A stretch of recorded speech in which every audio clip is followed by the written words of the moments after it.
Dari SPDI, utusan dari SD Negeri 22 Kota Banda Aceh akan memaparkan best practice saya yang berjudul pemanfaatan media inspiration dalam meningkatkan kreativitas bercerita peserta didik.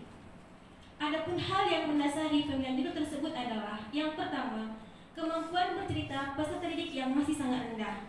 Fakta ini ditemukan pada saat guru dalam pembelajaran aspek tarikh, sejarah kisah Nabi pada masa lampau belum memanfaatkan media inspiration di dalam pembelajaran.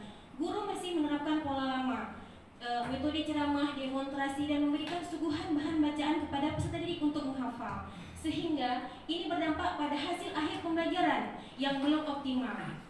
Latar belakang yang kedua, pada saat proses pembelajaran, motivasi dan kreativitas peserta didik belum optimal tergali. Kenapa terjadi hal demikian? Karena pendekatan yang guru lakukan masih berpusat pada guru. Teacher-centered learning mengakibatkan pembelajaran tidak tergali dengan baik. Rancangan desain pembelajaran yang tidak menggali potensi peserta didik sehingga motivasi belajar, kreativitas pembelajaran tidak muncul dengan baik pada saat pembelajaran. Dan yang ketiga, latar belakangnya adalah pengembangan materi kearifan lokal. Bapak Ibu hadirin sekalian, sebagaimana kita ketahui, Aceh adalah serambi Mekah. Penegakan syariat Islam merupakan cara dan tujuan pemerintah dalam menjalankan setiap program-programnya, termasuk di dalam dunia pendidikan. Di dalam kelas khususnya, saya sebagai seorang guru ingin melakukan upaya yang kecil tapi berdampak besar di dalam pendidikan. Bagaimana saya melakukan inovasi pembelajaran?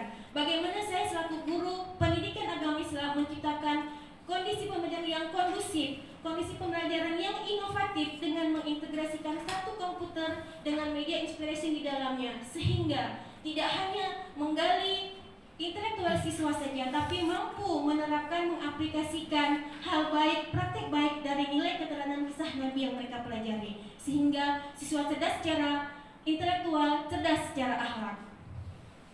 Nah, di sini kita lihat kondisi awal sebelum saya menerapkan dan memanfaatkan media inspiration terlihat 3 sebab, baik dari nilai rata, hasil kemampuan bercerita, motivasi, dan kreativitas peserta didik tidak tergali dengan baik. Dari 3 kelas 6A, 6B, dan 6C itu masih di bawah nilai kriteria ketuntasan minimal yang ada pada kelas tersebut. Kemudian, bagaimana media inspiration bisa mengatasi hal tersebut? Apa yang menarik dari media tersebut? Mari kita lihat bersama. Nah, untuk menerapkan media inspiration ada 4 langkah yang harus kita lakukan. Yang pertama, media inspiration ini mengadopsi sintak pembelajaran dari model peta konsep, di mana model peta konsep itu sendiri mengharapkan tujuan akhir dari pembelajaran peserta didik mampu menyimpulkan informasi penting dari sebuah materi. Dari hal kecil, menyusun konsep-konsep pengetahuan yang sedikit demi sedikit terbangun dari sebuah informasi penting yang mereka bangun sendiri, mereka temukan sendiri sehingga tersimpan di dalam memori otaknya. Nah, demikian dengan media inspiration. Pertama yang dilakukan adalah peserta didik mengidentifikasi apa ide pokok dari materi yang mereka pelajari. Jadi terkait ini materinya adalah kisah Nabi Yunus alaihissalam. Kemudian pada tahapan kedua, peserta didik belajar mengidentifikasi ide sekunder, ide pendukung dari materi kisah Nabi tersebut. Pada proses kedua ini, disinilah peserta didik sudah melakukan pembelajaran abad 21. Mereka sudah belajar critical thinking dan inovasi, creativity dan problem solving, komunikasi dan kolaborasi. Mereka belajar menemukan masalah, mereka belajar mencari informasi, mereka belajar berbagi pendapat dan menerima pendapat temannya. Pada proses ini terlihat motivasi sudah sangat tumbuh dan muncul pada pembelajaran, sehingga akan menambah pada kreativitas pembelajarannya. Setelah peserta didik menemukan ide pokok dan ide sekunder, ide pokok ini diletakkan di atas atau di tengah, ya. Kemudian ide sekunder itu diletakkan di sekeliling ide utama.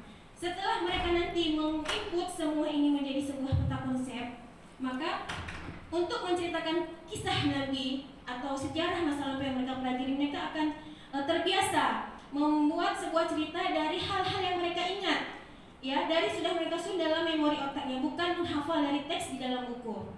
Sekarang Bapak Ibu kita lihat ini contoh bentuk peta konsep yang sederhana. Jadi ini bentuknya, ide utamanya di sini berupa judul, kemudian ini merupakan ide pendukung, Jadi ide utama ini bisa letak di tengah atau di atas. Ini pendukung boleh di sekelilingnya.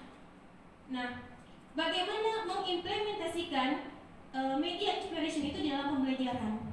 Ada 3 langkah penting yang harus kita lakukan. Yang pertama, pada saat peserta didik merancang LKPD, konsep kisah Nabi di dalam kelompoknya, ya. Jadi guru membagikan LKPD yang kemudian peserta didik mencari informasi penting. Mereka berdiskusi di dalam kelompoknya, menemukan informasi sub-indikator dari kisah Nabi yang mereka pelajari. Kemudian menjawab, menemukan ketika mau mempelajari Nabi Yunus alaihissalam, hal apa yang harus mereka ketahui sehingga nanti ketika bercerita mereka bisa bercerita dengan runtun dan sistematis. Di sini sudah tergali pembelajaran abad 21 dan menerapkan 4 pilar pendidikan UNESCO, learning to know, learning to do, learning to be, dan learning to live together. Mereka belajar di sini. Kemudian setelah selesai merancang LKP di dalam kelompok, maka mereka akan mengikut hasil rancangan di dalam media inspiration. Inilah yang seperti ini, nanti ada juga di dalam laptop saya. Seorang petugas dalam kelompok yang sudah bisa mengoperasionalkan komputer hanya mengetik di dalam laptop guru akan bertugas mengetik ke dalam media inspiration dari hasil kerja kelompoknya. Kemudian peserta didik tampil bercerita. Pada saat peserta didik tampil bercerita dengan percaya diri karena sudah ada konsep di dalam dalam pikirannya, sehingga ceritanya akan mengalir seperti air, tidak terikat dengan bahasa buku. Mereka sudah mempunyai konsep-konsep penting yang harus mereka sampaikan. Pada saat bercerita, student well-being di dalam kelas akan tercapai. Rasa nyaman, rasa bahagia, percaya diri, dan mampu bercerita dengan lancar akan tercapai. Secara tidak langsung mereka sudah belajar menjadi seorang speaker yang handal di depan teman-temannya. Nah, mari kita lihat Bapak Ibu bagaimana media inspiration itu sebelum proses pembelajaran.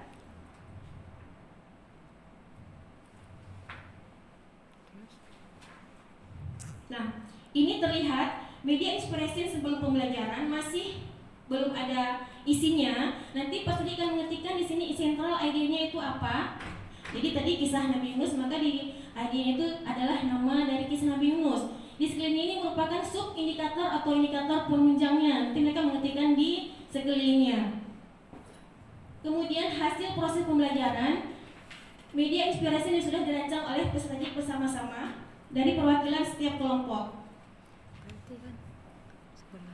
Nah, di sini terlihat jaring laba-laba dari media inspiration sudah terlihat, ya, sudah terisi. Nabi Yunus alaihissalam, bagaimana anak bisa bercerita dengan Nabi Yunus? Maka anak harus tahu biografi Nabi yang berapa Nabi Yunus, kemudian di mana diturunkan, bagaimana kisah perjuangannya, apa tantangannya, apa mukjizatnya, dalilnya apa yang mendukung, dan praktik baik apa, keteladanan apa yang bisa diambil dari kisah Nabi Yunus alaihissalam. Ketika sudah mengusaha ini, maka peserta akan bisa bicara lancar, bercerita dengan percaya diri.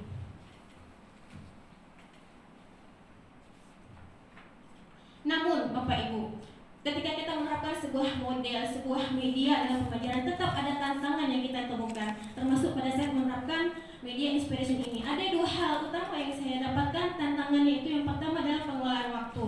Apa yang terkait dengan pengelolaan waktu?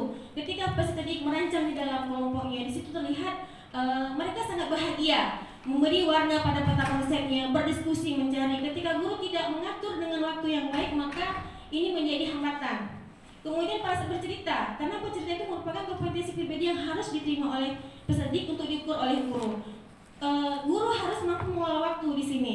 Dan yang terakhir tantangannya adalah kemampuan IT anak yang masih terbatas walaupun hanya mengetik sederhana. Itu juga menjadi tantangan tersendiri.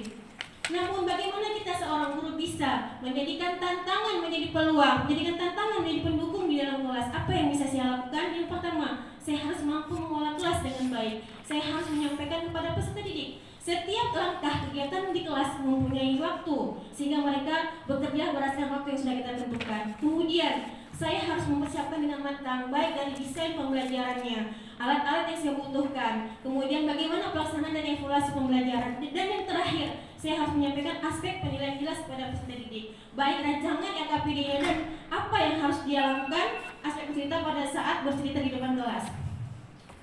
Demikian, ini dokumentasi kegiatannya. Terima kasih. Assalamualaikum warahmatullahi wabarakatuh. Waalaikumsalam warahmatullahi wabarakatuh. Baik, terima kasih Ibu Diana dan teman-teman menarik sekali tentang penggunaan media inspiration. Nah, media inspiration itu apakah Ibu develop sendiri atau Ibu ambil dari sumber yang lain? Terima kasih Ibu. Media inspiration ini saya adaptasi dari media yang sudah ada. Saya mendapatkannya pada saat pembinaan USAID DBI 2 di tahun 2009. Di situ pemerintah kita bekerjasama dengan beberapa NGO untuk membina guru-gurunya dengan memberikan pelatihan-pelatihan yang terkait dengan penggunaan komputer dan teknologi lainnya. Di situ mereka memberikan media inspiration ini sebagai sarana bagaimana guru menerapkan pembelajaran dengan satu komputer di kelas. Jadi guru memodifikasinya, termasuk saya di sini menerapkan dalam pelajaran pendidikan agama Islam. Bagaimana saya menerapkan media inspiration yang sudah ada ini, saya kembangkan, saya modifikasi dengan materi pendidikan agama Islam. Ketika saya terapkan dengan singkat pembelajaran model peta konsep yang hidden di dalamnya, ternyata ini membuahkan hasil ketika siswa bisa bercerita dengan percaya diri dan sistematis mengalir seperti air dengan media inspiration ini. Demikian Ibu. Baik, bagaimana Ibu bisa mengatakan bahwa media inspiration ini bisa membantu meningkatkan kreativitas anak? Apa indikatornya? Terima kasih Ibu. Media inspiration ini bisa membantu meningkatkan kreativitas bercerita anak. Yang pertama, anak bercerita ketika dia sudah menerima atau menyimpan memori dalam kepalanya sebuah konsep, maka dia bercerita berdasarkan intonasi suaranya, bisa percaya diri, bisa menyampaikan. Terkadang anak bisa bercerita dengan lantunan lagu dari sebuah kisah Nabi seperti itu. Kemudian kreativitas yang timbul pada saat bercerita itu terkadang dengan bahasa anak-anak mereka seperti mendongeng yang mereka lihat. Tetapi terkadang pada saat bicara tentang media inspiration ini, kreativitas yang muncul itu memang lancar mengalir. Itu yang paling saya temukan Ibu. Oke. Apakah ada alat ukur yang Ibu gunakan sehingga kita bisa melihat bahwa oh ini memang media inspiration ini memang bagus nih untuk kita gunakan meningkatkan kemampuan anak dalam bercerita secara mengalir? Karena kan bercerita itu kan spoken ya, oral. Jadi dia ada beberapa komponen yang bisa kita lihat gitu, bisa kita akses di situ. Salah satunya mungkin yang Ibu sudah lihat adalah fluency, kelancaran. Jadi dia tidak perlu remembering, tapi dia bisa meng-create berdasarkan key point yang sudah dibuat di mind mapping kan. Tadi kan dia peta konsep. Nah, kalau dari unsur lain selain fluency, apakah ada komponen penilaian lain yang Ibu nilai sehingga kita bisa mengatakan oh bahwa ini memang berhasil untuk meningkatkan kreativitas anak? Atau komponen apa sih dari sebuah keahlian bercerita yang Ibu nilai? Terima kasih Ibu. Yang saya lakukan pertama untuk menilai komponen bercerita ini tentu dari KDKI 4 itu keterampilan. Saya menggunakan rubrik penilaian bercerita.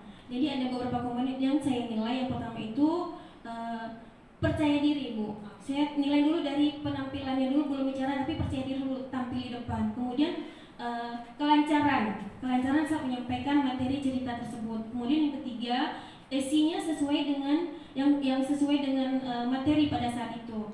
Dan yang keempat, kelancaran pada saat menyampaikan.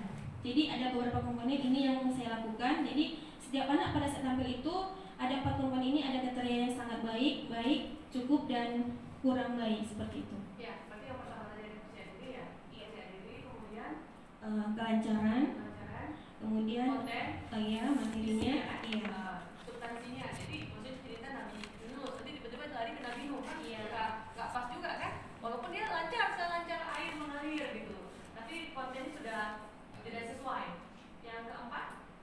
Yang keempat, jadi percaya diri, kemudian sistematis, sesuai dengan konten. Sistematis, konten dan fluency, kelancaran ya.